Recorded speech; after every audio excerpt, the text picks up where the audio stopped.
2021 சட்டப்பேரவை தேர்தல்ல திமுகவிடம் அதிமுக பறிகொடுத்த மானாமதுரை தொகுதி நிலவரம் என்ன, அந்த தொகுதி மக்களோட எதிர்பார்ப்புகள் என்னன்னு விரிவா பார்க்கலாம். மக்களே, உங்க தொகுதி பத்தி கொஞ்சம் தெரிஞ்சுக்கோங்க. மானாமதுரை தனி சட்டப்பேரவை தொகுதி சிவகங்கை மாவட்டத்தில் மானாமதுரை, திருபுவனம், இளையான்குடி உள்ளிட்ட பகுதிகளை உள்ளடக்கின தொகுதி. விவசாயம் தான் தொகுதி மக்களுடைய பிரதான தொழிலா இருக்கு. சீமை கருவேல மரக்கறி உற்பத்தி செய்யறது, அப்புறம் குடிசை தொழிலும் தொகுதி மக்களோட வாழ்வாதாரமா இருக்கு. பிப்ரவரி 23 தேர்தல் ஆணையம் வெளியிட்ட இறுதி வாக்காளர் பட்டியல தொகுதியில பார்த்தோம்னா 1,26,565 ஆண் வாக்காளர்களும் 1,31,048 பெண் வாக்காளர்களும் மூன்றாம் பாலின வாக்காளர்கள்னு மொத்தமா 2,57,616 வாக்காளர்கள் இருக்காங்க. தொகுதியில இதுவரைக்கும் நடந்த தேர்தல்கள்ல அதிகபட்சமா அதிமுக 6 முறை ஜெயிச்சிருக்கு. காங்கிரஸும் திமுகவும் தலா 3 முறை தொகுதியை வசமாக்கி இருக்காங்க. சுதந்திரா கட்சி 2 முறை ஜெயிச்சிருக்கு.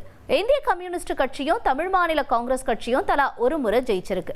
கடந்த 2021 தேர்தலில் தொகுதியில அதிமுக சிட்டிங் எம்எல்ஏ நாகராஜனை களமிறக்குச்சு. அவருக்கு எதிராக திமுக களமிறக்கின தமிழரசி 89,364 வாக்குகளை வாங்கி ஜெயிச்சாங்க. 75,273 வாக்குகளை வாங்கின நாகராஜன் தோல்வியை தழுவினார். 14,091 வாக்குகள் வித்தியாசத்துல நாகராஜன் தோல்வியை தழுவ 2006 தேர்தலில் இருந்து ஜெயிச்சுட்டு வந்த தொகுதியை அதிமுக பறிகொடுத்தாங்க. இப்ப தேர்தல் நெருங்க மானாமதுரை தொகுதி மக்களோட எதிர்பார்ப்புகள் என்னன்னு கேட்கலாம்.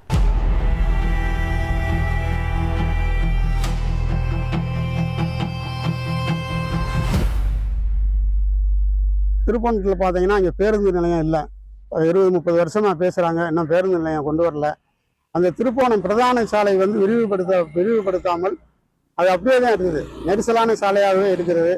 அதற்கு எந்த விதமான ஏற்பாடு செய்யல. திருப்போணம் மருத்துவமனை வந்து இன்னும் கொஞ்சம் அதை விரிவாக்கம் பண்ணணும். எங்கள் மானாமதுரையில் வந்து சித்திரத்தில் வந்து ரொம்ப சிறப்பு வாய்ந்தது. வைகாத்து அப்போனா அவ்வளோ சுத்தமாக இருக்கும். நாங்கள் இப்போ ரொம்ப சந்தோஷமாக போய் திருவிழாவுக்கு போவோம், வருவோம். நாங்கள் போகிறதுக்கு வர்றதுக்கு நல்லா மண்ணுனா நிறையா கிடக்கும். அப்போ வந்து இப்போ வந்து சாக்கடையை அதுக்குள்ளே இணைச்சி விட்டு இங்கே ஏரியாவில் இருக்கிற சாக்கடை பூரா வைகாயத்தில் இருந்தே போய் கலக்குது. மானாமதுரையில் இப்போ நகராட்சி ஆகிருக்கு. இப்போ வந்து ரயில்வே வந்து 2 பாலம் இருக்குது, 2 இடம் ரயில்வே தடம் இருக்குது. அதில் வந்து ஜனத்தொகை அதிகமாக இருந்ததுனால, வண்டியில் பெருக்கம் அதிகமாக இருந்ததுனால டிராபிக் நிறைய ஆகுது. இப்போ ஸ்கூல் டைம் மற்ற டயத்துக்குலாம் போக முடியல, நம்பி போக முடியல. ட்ரெயின் கேட்டு 2 இடத்துல மூடி போட்டுறாங்க. அதுக்காக இதுக்கு மேம்பாலம் கட்டினா கொஞ்சம் வசதியா இருக்கும். மானாமதுரை சிப்காட்ல வந்து மருத்துவ கழிவு ஆலைகள் வந்து மூடப்படவே இல்லை. ஒவ்வொரு டைமும் நம்ம வந்து போராட்டம், அதாவது மானாமதுரையே ஒற்றுமையா சேர்ந்து போராடணும். அந்த போராட்டத்தின் விளைவு வந்து நிறுத்தி வச்சிருக்காங்களே தவிர அதை முழுமையா மூடவே இல்லை. கருவக்குடி, அரசகுளம், இந்த ஏரியாவில் ஒரு மன்னர்முடியந்தல், புதுக்குளம், இந்த மாதிரி நிறைய ஊர்கள் இருக்கு. சில ஊர்களுக்கு மட்டுமே இந்த வைகை ஆத்து பாசனம் வந்து போகுது. அவங்களுக்கு வந்து கிடைக்காம அவங்களுக்கு விளைச்சல் கிடைக்குது, இவங்களுக்கு விளைச்சல் கிடைக்கிறப்ப விவசாயி வந்து பாதிக்கவே படுறாங்க. அவங்க செலவழிக்கிறது, இவங்க செலவழிக்கிறாங்க. ஆனா அவங்களுக்கு பயனா இருக்கு, இவங்களுக்கு பயனா இல்லை. அதனால ஆத்து பாசனத்தை எல்லா வகையிலும் கொண்டு வர மாதிரி செட் பண்ண சொல்லுங்க.